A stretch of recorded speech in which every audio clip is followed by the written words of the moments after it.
Now, when we talk about management principles, we talk about, for example, customer focus. When you develop quality management principles, it assists you to focus on your client, to focus on the needs of your client, be able to assist the client and provide the client with the relevant services that the client needs. You're sensitive about your needs of your clients. You provide leadership as an organization. Many companies, when you start doing well, your leadership starts dwindling. You leave people on their own. You leave them to their own devices, and therefore they fail your clients. The involvement of people. When you're running a business, make sure that you involve people. Make sure that all your employees are involved in the running of your day-to-day business activities. Many a times, this is what I often say, many a times we undermine certain people within our business. We undermine security personnel. We undermine cleaners. And those are key within your business, especially cleaners. They can make or fail your business. Look at hospitals in particular. If you don't engage cleaners, you don't involve cleaners, and show them how to clean every facility, how to clean every equipment, because cleaning is a science. If you fail to do that, you're going to have a lot of mortalities in hospitals. You're going to have a lot of fatalities. Look, for example, when an incubator is infested by dust, it leads to Klebsiella. And because it's infested by dust, it's not clean. Your premature babies die because of Klebsiella. This is where cleaners come in.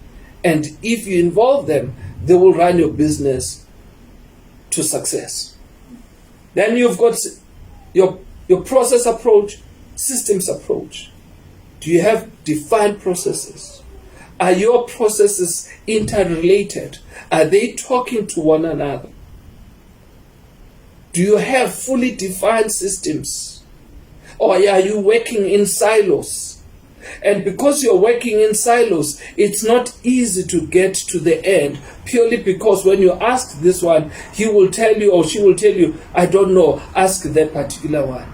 And by virtue of that, therefore you can tell that there are no processes in place, there are no systems in place, or the systems are not interrelated. But if they are interrelated, it therefore becomes easier to provide a seamless service and be able to satisfy a client. Continual improvement. Do you measure yourself? Do you conduct annual audits at your business? Do you do corrective and preventative mechanisms within your business? Do you identify shortfalls and raise non-conformities and clear those particular non-conformities? Do you evaluate your customer satisfaction? And if you don't, how do you know whether your client is satisfied or not? And because of you measuring all of this, it becomes easier to continually improve in the manner in which you're doing business. Factual approach into decision making. When you look at all the above, if you're doing all of the above, it therefore makes it easier for you to take factual decisions. A young guy in Midrand decided to take his company to Durban, where he will be expanding his business to fix mags, to expand mags, and all of that.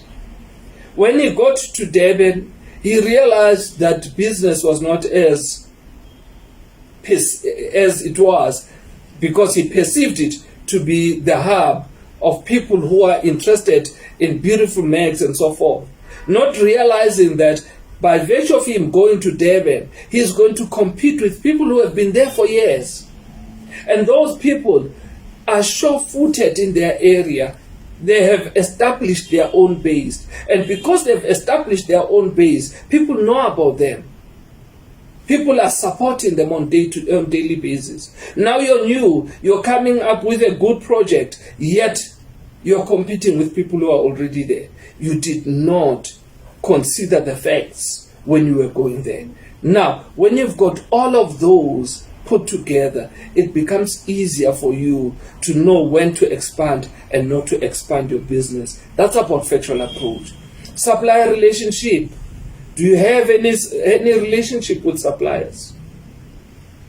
How do you manage your suppliers?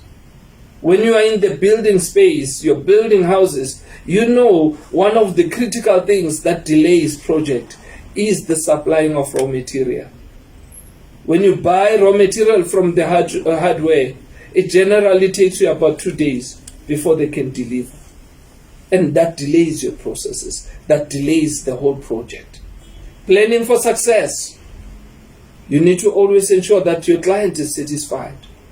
Know that your client is king. Ensure that requirements are met. It becomes easier when you take all the requirements given by the client, when you take them to heart. And every now and then, always go back and confer with the client. Am I still in line with what I'm doing? The client would say, yes, I'm happy. Or if you realize that the client has given you certain requirements, but some of those are not in line with the required standards, you go back to the client and say, you see, I'm doing 1, 2, 3, but I realize that there's going to be some challenges here and there. And by so doing, you're creating a good rapport for yourself as a business. Make sure that there's always that integration of systems. I spoke about silo mentality. This one is doing their own thing. That one is doing their own thing. Make sure that everything is fully integrated. And there's always that continual improvement. And make sure that requirements are met at all times. I think I've covered most of the areas that I wanted to cover. Perhaps let me just give you my contact details so that you can be able to contact me whenever you need me. My number is 012-428-6711.